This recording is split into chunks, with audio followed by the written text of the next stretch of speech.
Welcome to the Restricted Handling Daily Intel Brief. This is what's been going on in China in the past 24 hours. The biggest development is Washington's reported pause of a $14 billion arms package for Taiwan. Acting U.S. Navy Secretary Hung Cao told a Senate hearing that the delay was tied to restocking munitions depleted in Iran. On paper, that sounds like a logistics problem. In practice, this lands as a political signal. President Donald Trump reportedly called the package a negotiating chip during his summit with Xi Jinping in Beijing earlier this month. That phrase does a lot of work, and not the good kind. Taiwan already has a nearly $30 billion backlog in U.S. arms sales. Delays are not new. Defense procurement moves at the speed of a DMV line during a software outage. But the concern here is not only when the weapons arrive. It is whether Beijing starts to believe Taiwan's security can be placed on the bargaining table. Taipei listens for reassurance. Beijing listens for hesitation. Allies across Asia listen for both. And right now, the room is a little too quiet in the wrong places. This is also an update on the pressure pattern around Taiwan that listeners have been tracking. China ran another joint combat readiness patrol near the island, the second in a week. Taiwan detected Chinese aircraft, including J-16 fighters and drones, operating with warships around the island, and sent its own ships and fighter jets to monitor.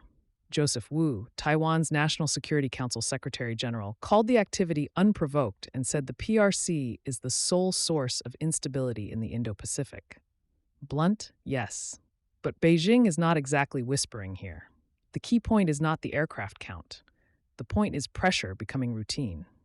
China wants Taiwan's military and political leadership to live in a permanent state of low-grade emergency, where every week brings another patrol, another signal, another reminder that Beijing can make the neighborhood uncomfortable whenever it wants. One Taiwan defense analyst, Su Tzu-yun, warned that Chinese warships operating close to Taiwan with cruise missiles could give air defenses only minutes to respond. That detail matters because it turns a military problem into a leadership problem. 3 minutes is not a decision cycle. It is a panic room with a stopwatch. China is also rehearsing farther from home. Japan tracked a Chinese carrier group led by the Liaoning in the Western Pacific, and the notable piece was the inclusion of the new Type 0F-4B frigate Luohe in a carrier strike group for the first publicly confirmed time. The operational takeaway is straightforward. China is trying to make its carrier groups more credible, more sustainable, and more useful beyond the first island chain. The ships matter, but the habit matters more. A navy that can regularly operate, resupply, escort, and coordinate farther out is a bigger planning problem for the US, Japan, Taiwan, and the Philippines. Now add the economic layer, because Taiwan is not just a security problem. It is increasingly the factory floor for the AI era. NVIDIA CEO Jensen Huang said on May 27th that NVIDIA plans to spend up to $150 billion a year in Taiwan and called the island the epicenter of the AI revolution. NVIDIA's planned Taiwan headquarters is expected to break ground this year, open around 2030, and employ about 4,000 people. That brings NVIDIA even closer to TSMC, Foxconn, Wistron, and Quanta. The companies helping turn AI hype into actual chips, servers, and systems. That makes Taiwan the rare place where geopolitics and technology policy stop being separate conversations.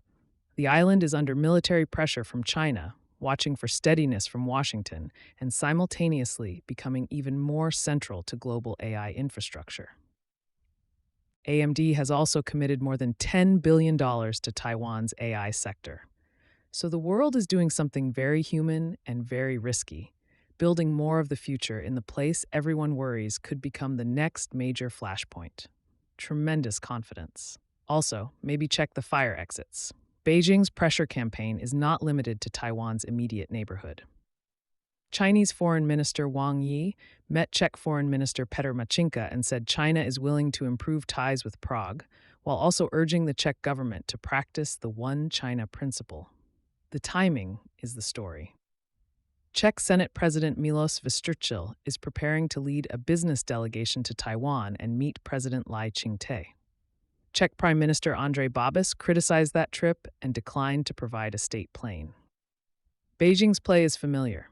Make Taiwan engagement costly, turn foreign governments against themselves, and frame normal democratic contact as some kind of diplomatic crime scene. Panama is getting a different version of the same pressure game. Wang Yi told Panamanian Foreign Minister Javier Martinez Acha that China-Panama relations should not be subject to third-party interference. That is Beijing's polished way of saying the U.S. should back off. The dispute centers on Chinese-linked port operations near the Panama Canal, which handles about 5% of global maritime trade. Panama's Supreme Court ruled against the legal framework supporting concessions for Panama Ports Company, a C.K. Hutchison subsidiary at Balboa and Cristobal. C.K. Hutchison is now seeking more than $2 billion in arbitration. This is not just a paperwork fight. It is about strategic infrastructure near one of the world's most important maritime choke points. Europe is also seeing China use market access as leverage. China has reportedly slowed approvals for Airbus deliveries as it pushes Europe over certification of COMAC's C919 passenger jet. Airbus had nearly 20 China-bound aircraft delayed and built up around 5 billion euros in inventory. Beijing wants European validation for the C919 because that would help the Chinese jet compete more directly with Airbus and Boeing.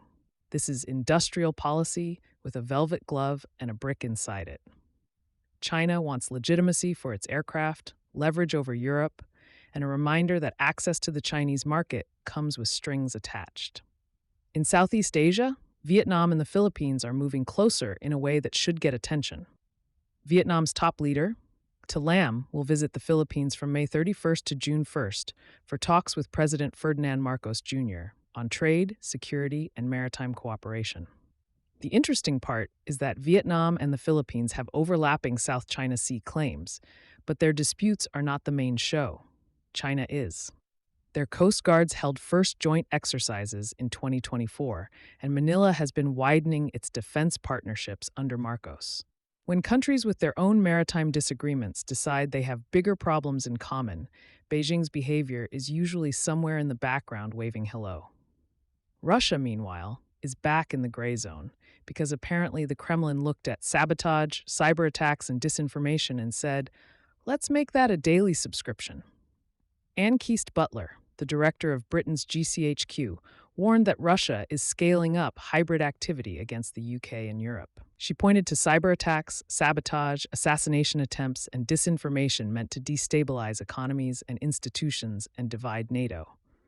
European officials have blamed Russia for drones and explosives on a Polish rail line, aviation navigation jamming over Sweden, a dam hack in Norway, and plots involving incendiary devices on cargo planes.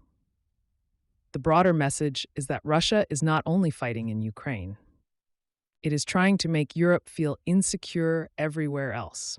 Rail lines, aviation systems, cargo networks, cyber infrastructure, all of that becomes part of Moscow's pressure menu. Very Soviet nostalgia tour, except with worse branding and better malware.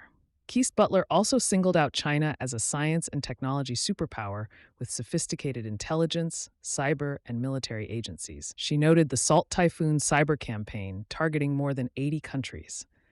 That matters because the U.S. and its allies are facing two different but overlapping challenges: Russia trying to disrupt and divide, and China trying to dominate strategic technology while pressuring governments to accommodate its red lines. There are also two smaller China-linked security stories worth keeping on the radar. South Korea detained a Chinese man in his 60s found in a small rubber boat off the west coast. Media reporting identified him as likely dissident Dong Guangping, who had previously fled China several times only to be returned. Separately, U.S. authorities charged American journalist and commentator Thomas Pauken II with allegedly acting as an unregistered agent for China, including preparing political reports for Chinese contacts and trying to cultivate access to U.S. government information. And finally, Hong Kong regulators are showing that the city's financial boom comes with a harder enforcement edge. The Securities and Futures Commission reportedly raided the Hong Kong offices of CCB International and China Securities International in a probe tied to suspected misconduct in share offerings. Hong Kong raised about $14 billion through IPOs in the first quarter, making it the world's top new share sale venue. Thanks for listening and for being part of this community. If you want to support the show, Leaving a review or a thoughtful comment helps others discover it. We also share a daily written intel brief on Substack, restrictedhandling.substack.com, where we go deeper on Russia and China, along with broader coverage of Iran, the Middle East, and the DPRK. Wishing you a great day ahead.